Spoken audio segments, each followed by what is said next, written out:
부수저 지방대생했던 저는 6년차 직장인이었습니다.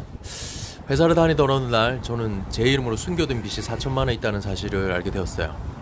엄청 충격받았었죠. 하늘이 노래지는 것 같았었습니다. 저는 절실함으로 무장하고 회사를 떠나 무자본 지시 창업을 했습니다. 그리고 3년 만에 연매출 10억 원의 강남 어학원 원장이 되었습니다.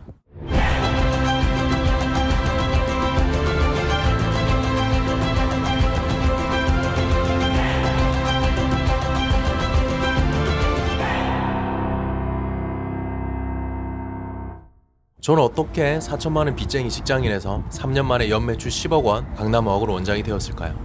잠시 제 인생 이야기를 드려볼게요. 저는 중학교 1학년 때 아버지가 심장마비로 돌아가셨어요. 외동아들이었거든요, 제가. 그래서 엄마와 단둘이 살아가는 모자 가정이 되었습니다. 엄마는 열심히 저를 키우기 위해서 노력하셨지만 그 시절 여자 혼자서 남편 없이 자식을 키운다는 건 말처럼 쉬운 일이 아니었던 것 같아요. 엄마가 식당에서 일하셨는데 조악한 식당에서 일하시던 엄마는 밤에 일 마치고 택시비를 아끼기 위해서 새벽 4시 30분까지 기다려서 첫 버스를 타고 집에 돌아오셨습니다. 그리고는 언제나 지쳐서 쓰러져 잠드셨죠. 그렇게 가난은 엄마 나에게 삶의 일부가 되었어요. 중학교 1학년 수업 시간이었어요. 선생님이 차례대로 학생들에게 불러일으켜서 질문을 했습니다. 제 차례가 됐거든요. 영어 선생님 질문을 하셨어요. What does your father do? 아버지는 뭐 하시니? 굉장히 평범한 중학교 1학년 1학기 수업 시간에 들을 수 있는 질문이었지만 그때 아버지 장례를 치르고 돌아온 지 며칠 안 됐었거든요. 저는 그 자리에 서서 펑펑 울고 말았습니다. 그게 영어와 나의 첫 시작이었습니다. 제가 원래 부산 출신이거든요. 지방 국립대 법학과에 저는 커서 입학을 하게 되었어요. 지방대 출신은 취업에 불리하다고 대부분의 선배 친구들은 구급공무원 시험 준비를 했습니다. 저는 이런 압박감을 받았어요. 마치 사회에서 내 자리는 구급공무원이라고 말하는 것 같았습니다. 무수저 출신의 인서울도 못한 네 인생은 딱 그 정도인 게 맞다고 이미 제 자리를 정해준 것 같은 그런 느낌을 받았어요. 저 공무원이 하기 싫었거든요. 넓은 세상을 보고 싶었습니다. 성공도 하고 싶었고 영어도 잘하고 싶었어요. 그래서 저는 노가다를 해서 200만 원을 모아 호주로 워킹홀리데이를 갔습니다. 제 나이 23살 때 일이네요. 호주 생활은 굉장히 즐거웠어요. 하지만 한편으로 굉장히 힘들기도 했습니다. 12개가 넘는 호주 농작물을 수확하며 호주 농업에 종사했어요. 내가 여기 영어를 배우러 온 건지 아니면 여행을 위해서 온 것인지 아니면 그냥 호주 농장에 노가다를 하기 위해서 온 것인지 너무 헷갈렸습니다. 아침 6시에 일어나서 오아시스 스트로베리 팜에 가서 다시 12시간 딸기를 따고 숙소로 돌아와 뻗어서 자는 일상이 반복되었어요. 당연히 영어를 할 시간 없죠. 딸기 따고 있는데 하루 종일 딸기랑 이야기할 수는 없잖아요. 한날은 농장 일을 마치고 숙소로 돌아가기 전에 제가 하루 종일 일하던 딸기밭을 바라보니 눈물이 났습니다. 너무 서러웠어요. 내가 꿈꾸던 해외생활이 이게 아닌데 한국에서도 노가다, 호주에서도 노가다, 내 인생은 노가다 인생인가 하는 생각이 들어서 너무 서러웠습니다. 수능 시험 볼 때 저 영어는 잘했었거든요. 영어는 거의 만점 받았었는데 수능 영어는요. 호주에 오니까 완전 기머거리의 벙어리잖아요. 영어를 못해서 너무 힘들었어요. 영어를 못하니까 무시당하기 일쑤고요. 굉장히 소통이 안 되니까 서러웠습니다. 저는 그때 생각했어요. 내가 그동안 배워왔던 영어는 뭔가. 우리나라 영어 교육에 강한 분노를 그때 느꼈었어요. 그날 저녁에 석양노을을 바라보면서 하루 종일 내가 일하던 딸기밭을 바라봤어요. 퇴근하기 전에. 그리고서 다짐했습니다. 씨발 내가 무슨 일 있어도 영어 반드시 잘하고 간다. 1년 가까운 호주 워킹홀리데이라고 쓰고 호주 농장 잡부의 삶을 마치고 한국으로 돌아온 저는 무엇인가 홀린 사람처럼 영어를 파고들기 시작했습니다. 시도하지 않은 방법이 없었어요. 요즘 유행하는 쉐도잉, 영어 스터디, 영어 캠프, 수많은 영어 학원 등등 읽지 않은 영어 책이 없었습니다. 영어를 잘할 수 있는 책이라고 하면 닥친 듯이 읽었어요. 시간이 흘러서 영어를 꽤 잘하게 되고요.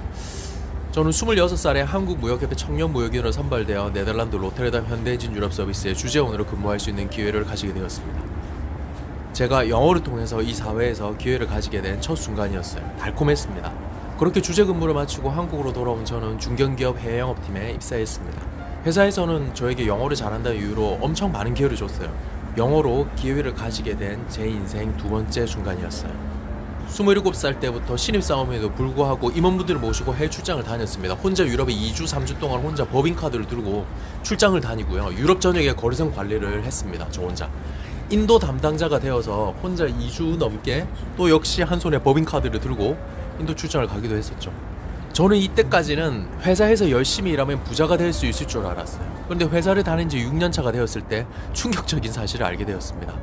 어머니의 작은 소주방 창업 비용으로 제가 돈을 4천만 원 정도 모았던 걸 해드렸었거든요. 근데 어머니 가게가 망하면서 제가 드린 돈은 다 없어졌고 거기다가 제 이름으로 된 카드비 4천만 원이 있다는 걸 알게 됐어요. 굉장히 원망스러웠어요. 그토록 고생해서 저를 키운 어머니를 원망스러워해야 한다는 죄책감이 원망스러웠고요. 회사를 아무리 열심히 다녀도 부자는커녕 조금 여유롭게 살기도 힘들다는 현실이 원망스러웠습니다. 그리고 굉장히 두려웠어요. 회사를 아무리 열심히 다녀도 이 빚을 어느 세월에 다 갚을지, 빚 갚다가 청춘 다 지나가면 다시 영원부터 시작해야 되는 건가 하는 두려움이 엄습했습니다. 굉장히 잘 살고 싶었거든요. 돈을 많이 벌고 싶었어요. 부자까지는 아니라도 빚을 갚고 평범한 인생을 살고 싶었습니다. 뭐 방법이 있나요? 저는 책을 읽기 시작했어요. 닥치는 대로 책을 읽었습니다. 책을 통해서 반전의 가능성을 찾아낼 수 있기를 간절히 바라면서 수많은 돈 버는 방법에 관한 책을 읽어가면서 사람들이 원하는 것을 얻도록 도와주면 나는 모든 것을 얻을 수 있다는 지그지글러일 거예요 아마 라는 구절에서 저의 시선은 오랫동안 꽤 머물렀습니다. 그리고 저 자신에게 질문했어요. 나는 사람들에게 과연 무엇을 해줄 수 있을까?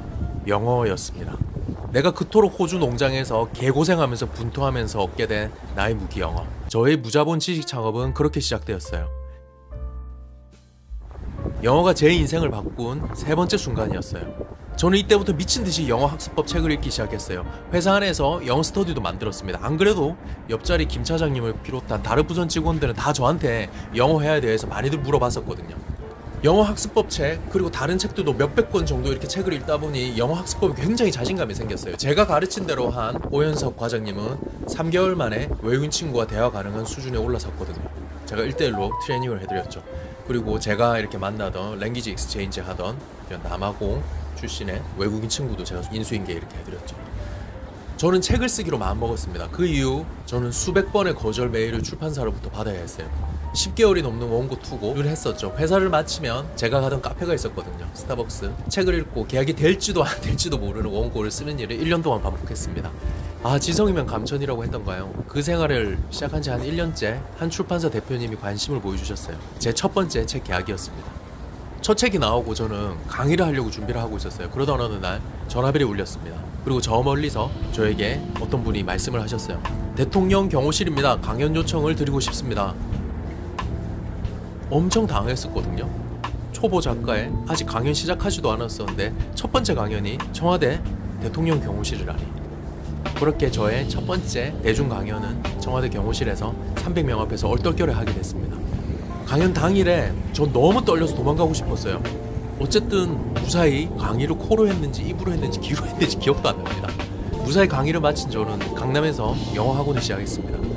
혼신을 다해서 거의 매일 강의를 했어요. 수강생이 늘기 시작했어요. 2명에서 6명으로 그리고 15명으로 그리고 60명, 200명을 넘어 300명까지 2호점인 저의 버킷리스트에 있었던 영어 카페도 차렸습니다.